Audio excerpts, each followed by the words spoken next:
Now, the remarkable thing is what Jesus said to him. Today, you will be with me in paradise.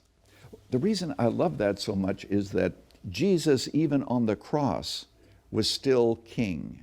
He could say to this thief, today you will be with me in paradise. Now, in the book of Revelation, Jesus Christ makes it clear that he's the one who has the keys of death and Hades.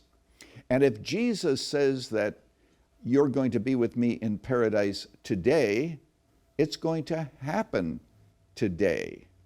And so Jesus Christ was able to fulfill that word to this thief.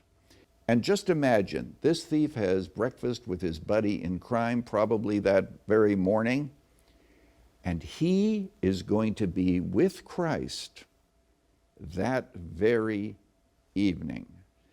Now, Jesus died before he did, so Jesus was on hand to welcome him into paradise. I find that a fantastic thought.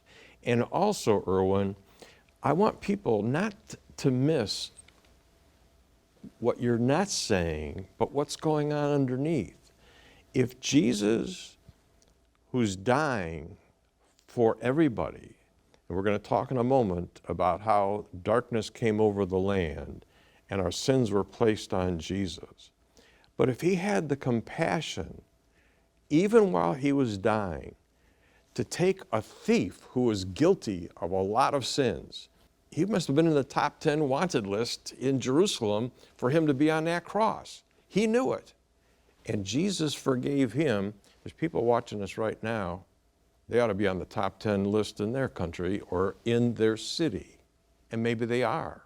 Maybe they're in jail because they were caught. The good word is, if Jesus forgave that thief, he'll forgive the people that are listening to us as well. And here's the thing, John. When you stop to think of it, the thief, he didn't have an opportunity to do good works. He wasn't able to walk in the path of righteousness because his feet were nailed to the cross. His hands could not be used to do some good things. There was no way that he could make up or think that he could make up for his sins. He was there. There was no opportunity for him to be baptized. He did not ask Mary, who was next to the cross, to intercede for him. He had a direct relationship with Jesus Christ, and in his mercy, Jesus saved him. And so what we have here is a remarkable example of faith, but also a remarkable example of how compassionate Jesus is, that he is willing to forgive even when he is on the cross. It's also a true example of biblical conversion. You go directly to Jesus, he does all the saving. He does everything that is necessary if you're ever going to be in heaven and meet God.